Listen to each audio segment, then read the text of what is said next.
Bienvenue dans Ils sont l'avenir de Nice, le premier podcast à vous faire découvrir l'histoire inspirante de ces commerçants et entrepreneurs qui façonnent notre quartier et le business de demain. Chaque semaine, Christophe Brémard part à la rencontre de ces Niçoises et Niçois passionnés et nous plonge dans leur univers. Bonjour à toutes, bonjour à tous, bienvenue dans ce nouvel épisode de Ils sont l'avenir de Nice. Aujourd'hui, nous allons parler de mobilité durable, nous allons parler vélo et nous allons surtout parler d'entrepreneuriat avec Jérôme de Bicicleta et Jérémy de Bicicleta aussi. Bonjour à tous. Bonjour. Bienvenue parmi nous. Vous êtes donc Jérôme, tu es le dirigeant et le fondateur de Bicicleta Rue de Fly à Nice. Qu'est-ce qu'il y a dans cette boutique que tu as ouverte il y a 11 ans ? Alors, il y a 11 ans, j'avais donc cette boutique de 70 mètres carrés et je faisais essentiellement du vélo ancien. C'est-à-dire, je faisais des vélos, on appelle du vélo taf. On restaurait, on faisait même de la peinture. Et donc après, j'ai voulu m'adapter un petit peu à la mobilité urbaine avec les premières trottinettes électriques. J'avais une trottinette électrique. Et puis ensuite, ça a été faire même avoir une petite flotte de location. Voilà. Donc avec 70 mètres carrés, je vendais, j'avais deux vélos électriques, deux vélos de ville, voilà, et une trottinette. Donc j'avais pas grand-chose. Et puis ensuite, il y a eu une évolution qui s'est faite au cours des années. Ouais, parce qu'aujourd'hui, il y en a beaucoup plus que ça quand même. Moi qui suis passé devant la rue, déjà, il y a un autre magasin à côté qui a été repris également. Donc là, on a l'évolution qu'il y a eu parce que là, on a fêté les 11 ans au mois de mai. C'est ouvert en mai 2014. Eh bien, en 11 ans, ce qui s'est passé, donc on a agrandi déjà dans la première boutique le volume de vélos. Et puis, il est arrivé le Covid. Et puis, en 2021, j'ai eu la possibilité d'ouvrir un autre magasin à 10 mètres à côté. Et là, j'ai pu faire un vrai showroom de vélos électriques, répondre à cette demande croissante. Et agrandir aussi l'activité de location. Et donc à côté, dans la première boutique, j'ai pu augmenter le volume de réparation. Parce que là, c'est une demande en centre-ville assez importante. Et Jérémy est arrivé il y a 2 ans et demi, maintenant. Oui.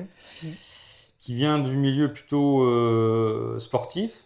C'était Specialized, en Nouvelle-Calédonie. Donc vous avez développé la partie atelier, atelier réparation des vélos. Donc Jérémy, est-ce que tu peux nous parler un peu de ton parcours ? Oui, au niveau de l'atelier en fait à Bicicleta, au départ, quand je suis arrivé, c'était plus effectivement un atelier un peu moins professionnel, on va dire. Et moi de mon côté, du coup, j'ai toujours baigné dans le milieu, on va dire entre guillemets professionnel du vélo. Et quand j'étais petit, je faisais du vélo déjà de VTT. Ensuite, je suis passé au vélo de route. Après, je suis décidé de partir en Nouvelle-Calédonie, où là, du coup, j'ai rencontré mon mentor, du coup, un ancien coureur du Tour de France, Christopher Jenner, qui lui m'a pris sous son aile et du coup m'a emmené dans l'expérience du coup de Specialized, donc une marque de vélo américaine très grosse. On a fait nos formations en Nouvelle-Zélande et là j'ai dit ok, là on est dans quelque chose de sérieux, on a ouvert un magasin et on a évolué là-dedans. Et quand je suis revenu en France, du coup, après pas mal d'années en Nouvelle-Calédonie, au bout de 10 ans quasiment, je suis revenu en France et là, du coup, je suis arrivé voir Jérôme pour trouver du travail sur Nice, pour me rappeler un peu les cocotiers et les palmiers de la Nouvelle-Calédonie. Donc j'ai dit, allez, on s'installe ici. Et donc au début, Jérôme, il voit que j'ai d'autres compétences que celles du magasin actuellement. Et t'as très vite écouté, en fait, on va dire ce que je trouvais du magasin. Et il a dit, ok, on prend un virage à 90 et on devient vraiment des pros à ce niveau-là. Et on s'est mis à faire du vélo très haut de gamme, donc du VTT haut de gamme, du vélo de route haut de gamme, etc. Ce qui correspondait plus du coup à ce que j'avais l'habitude. Et tout en continuant du coup à être dans l'urbain, dans le vélo électrique. Et plus le temps avançait, plus du coup on va dire, se professionnalisait là-dedans. Et on avait chacun nos spécificités. Donc chacun d'entre nous dans l'atelier, on ouvert à tous du coup, on a tous chacun un point fort donc, sur les vélos, que ce soit des vélos vintage, des fixie, des VTT, des vélos de route, des vélos urbains. Donc aujourd'hui, vous êtes en capacité chez Bicicleta de répondre à l'ensemble des problématiques de l'amateur qui va prendre effectivement le vélo juste le dimanche pour aller avec ses enfants sur la prom des Anglais, jusqu'au professionnel, soit de VTT, il vient faire l'Ironman, tu vois. Ou l'Ironman, effectivement. Oui, tout à fait, bien sûr. Oui, des vélos de triathlon, ça c'est aucun problème, bien sûr. Donc effectivement, vous avez ce spectre-là important. Aujourd'hui, Bicicleta, c'est combien de salariés? C'est 5 salariés. J'ai un apprenti pour la vente, la gestion, qui est une école de commerce, BTS, et j'en ai un autre qui est au campus IFA pour la formation de mécanicien cycle. Et après, j'ai Jérémy, qui est le chef d'atelier, et j'ai notre mécanicien trottinette. Donc la réparation, voilà, de l'ensemble, de tout ce qu'il y a de roues, grosso modo, de roues vélo et trottinette, hein, bien entendu, pas moto, et c'est un autre sujet.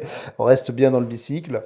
Aujourd'hui, donc 5 salariés, donc qui permet d'avoir une offre la plus complète possible. Vous êtes ceux qui avaient l'offre la plus complète sur Nice. À côté de ça, vous avez également de la location de vélos, qui est à destination quoi? Plus des touristes, hein? Oui, plus des touristes, mais alors notre particularité, c'est qu'on a un partenariat avec une société de tours guidés. Donc, ils viennent en moyenne, ils peuvent me prendre jusqu'à 15 vélos. Hein. Donc, ils font des tours de 3, 4, 5 heures. Donc ça, c'est un très bon partenariat que j'ai signé parce qu'on a l'exclusivité. J'ai l'exclusivité. Et c'est quand même en pleine saison, c'est quasiment tous les jours, quoi. Puis après, c'est beaucoup des touristes qui sont en location dans la zone, hein, on va dire. Et chez Bicicleta, vous continuez en plus effectivement de la réparation, en plus de la location, à faire de la vente. Eh oui, la vente. Alors, on est plus axé, j'avais parlé qu'on avait pris un virage sur les vélos de route, par exemple, ou les vélos... Au niveau de les réparations seulement. C'est, Hein. voilà, c'est bien au niveau des réparations. Oui. C'est-à-dire, alors, pour faire la parenthèse, c'est vrai qu'on est le partenaire, le référent des Alpes-Maritimes pour la grosse marque allemande, on va la citer quand même, c'est Canyon, qui nous amène quand même beaucoup de monde. Et c'est que une grosse clientèle, oui. c'est une grosse clientèle. Voilà, c'est des vélos de course et des VTT haut de gamme. Mais le deuxième magasin, pour y revenir, c'est vraiment le choix de faire un showroom que de vélos électriques. C'est-à-dire que le vélo classique, les courbes se sont un peu inversées. Hein, le marché est devenu très faible sur les vélos classiques. Alors voilà, le choix s'est fait sur... Ça n'empêche pas qu'on en vend quand même. Quand on a une demande, on peut proposer le vélo. C'est-à-dire qu'on a une clientèle qui nous connaît depuis une dizaine d'années. Bon, même sur catalogue, elle va m'acheter un vélo. Est-ce que c'est la logique du service après-vente qui fait qu'aujourd'hui la vente marche très très bien face à des gros concurrents qu'il peut y avoir aujourd'hui sur le marché? Alors, le service après-vente... Ça les rassure, je pense, de nous voir. Ça les rassure. C'est-à-dire que quand vous avez des offres sur Internet qui sont concurrentielles, des stockages, surtout là ces dernières années, eh bien il faut faire la différence en offrant une révision annuelle lors de l'achat, un petit accessoire, et puis montrer que le service après-vente, c'est une garantie entre 2 et 3 ans sur les pièces, mais aussi la main-d'œuvre. Il y a quelques années, tu avais commencé un des premiers paliers de ton expansion et de ta croissance avec les chèques vélos dans l'après-Covid. Et derrière, du jour au lendemain, quand il y a des aides et qu'elles sont supprimées, ça devient vite compliqué. Comment est-ce que c'est à ce moment-là que tu as commencé effectivement à voir les choses différemment? Alors, les chèques vélo, oui, alors ça, c'était assez impressionnant. C'était la folie. Non, mais c'est vrai, c'était la folie. Parce que j'ai une cave sous le magasin et donc il fallait vraiment s'organiser. J'avais pris un salarié en plus, où on accueillait les gens avec une tablette pour le rendez-vous. Je n'ai pas connu cette époque-là. Donc, tout le monde avait 50 € pour réparer son vélo, offert par l'État. Donc, c'était... Ah bah oui, là j'ai fait une croissance exponentielle, quoi. Son vieux vélo, et alors tout le monde s'est mis au vélo, oui, c'était le but, tout le monde c'est horrible. a fait ça a motivé la pratique du vélo. Et puis après, eh bien, on a récolté, les gens ont voulu passer à l'achat en fait de vélos électriques. Et moi, qu'est-ce que j'en ai tiré? C'est que ça m'a permis d'ouvrir le deuxième magasin.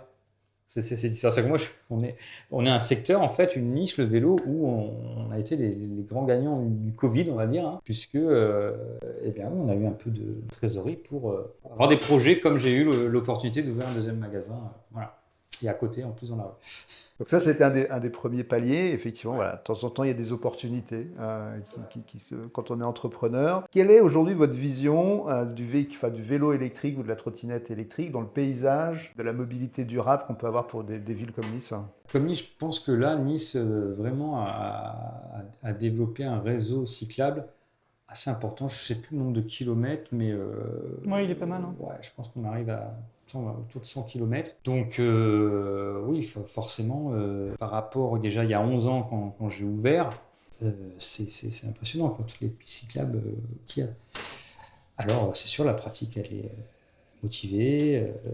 se retrouve avec des gens qui quittent leurs deux roues, leur scooter, leur voiture même, C'est vrai. ou qui font du multimodal, c'est-à-dire qu'en plus, ils peuvent se garer à un endroit, prendre leur vélo de la voiture et partir faire les 5 derniers kilomètres. Oui, c'est ça. Non, c'est Les en transports constante en évolution. commun, voilà, pourquoi prendre les transports en commun quand on peut avoir un vélo. Là, la dernière tendance, c'est le transport d'enfants. Cette mode du vélo rallongé, ce qu'on appelle le vélo cargo, Ouais. long tail, où fini de faire les doubles files en voiture pour amener ses enfants, quoi. On peut habiter même à 10 km. J'ai des parents qui font Ouais. 10 km pour amener les enfants. Et y compris dans les collines. Surtout dans les collines. Ouais. Non, mais surtout. Surtout dans les collines. Ouais. Ah oui. Donc le vélo électrique, c'est un peu le Solex des années 40. Le Solex, tiens, Solex, Si, ouais, qui ça existe pourrait, hein, toujours. ça pourrait, On est revendeur Solex. On en a un, oui. Et Solex C'est vrai. électrique. Eh oui, en Ouais. vélo. Un vélo Solex électrique qui a Ouais, gardé ouais. le même design que le Solex. Donc le marché du vélo électrique qui est en pleine expansion, la location et les touristes qui sont présents pour pouvoir louer. Finalement, la vie est au beau fixe chez Bicicleta. Oui, ça va. Hein. Alors, quand même, la tendance nationale sur l'Observatoire du cycle, c'est que depuis 2022, l'après-Covid, où c'était une explosion d'achats, il n'y avait pas de stock, même, je ne pouvais même pas répondre. Je perdais des ventes parce que je n'avais pas le produit. C'est quand même dommage. Hein. Eh bien, qu'est-ce qui s'est passé en 2023? Ça a commencé. Les sociétés ont cru que ça allait encore être exponentiel, les fabricants, et on s'est retrouvé avec du surstockage. Et qui dit surstockage, dit déstockage pour l'occasion pour vendre la marchandise. Sauf que vous aviez une offre sur Internet, les gens savaient ce que c'était, donc ils commençaient ils achetaient facilement sur Internet. Donc on s'est retrouvé en 2024 avec des gens qui étaient très bien équipés. Et alors très bien équipés, on vend moins. Voilà. Donc on a fait, moi je suis rassuré parce que sur les ventes, la moyenne nationale, c'est comme ça, on est sur quasiment 40% de moins de ventes. Ouais. Ah oui. Ah oui, non, mais là Oui, c'est... le marché est en baisse. En Le soi. marché Le marché très a en baisse. toujours été en baisse. Là. Donc là, 2025, ça commence à remonter. Moi, je le vois aussi. Voilà, je fais mieux que l'année dernière, hein, chaque mois. Voilà, ça remonte. Bon, voilà, c'est le nouveau challenge. Hein, moi, j'adore. Hein. On adapte l'offre, toujours adapter l'offre, les produits, l'équipe. Et nous, on s'adapte derrière aussi, oui. Est-ce que c'est plus facile d'avoir un commerce et notamment d'être dans le vélo et la location de vélo, la vente de vélo dans une ville comme Nice plutôt qu'ailleurs en France? Quand même à Nice. Il y a beaucoup d'avantages à Nice, je trouve. C'est ça, c'est-à-dire que déjà. Le rayonnement de la ville. C'est très touristique. C'est-à-dire que même si ce n'est pas des touristes, en fait, les locaux me disent je vais aller balader jusqu'à Antibes, par exemple, ça c'est la balade familiale. Hein. Ou de l'autre côté, surtout l'été, on va aller à Villefranche, Saint-Jean-Cap-Ferrat. Donc oui, c'est une ville facile. Alors, dans le centre, pour se déplacer, ça on en a parlé, le réseau cyclable. Et par rapport à d'autres villes, il y a des villes bien équipées, mais pour le loisir, franchement, c'est très bien ici. Ouais. Il y a toutes les infrastructures. Pour le loisir, il y a toutes les infrastructures. Il y a aussi bien du loisir sportif que du loisir vraiment familial. Donc franchement, non, Nice répond à toutes ces offres-là. On a la chance d'avoir une ville qui rayonne au niveau de touristes. Donc franchement, c'est énorme. Ouais, donc ça favorise votre dynamique et votre croissance, quoi. Oui, clairement, oui, pour moi, oui. Il fait beau toute l'année, donc forcément, les gens sont sur le vélo. On a plus envie de faire du vélo quand il fait beau. Jusque-là. Même si, ouais. Ah oui. Même que je pense que les Niçois, oui, dès qu'il fait pas beau, sortent moins leur vélo, quoi. Mais sortent moins tout court. Hein. Sortent pas tout. Voilà.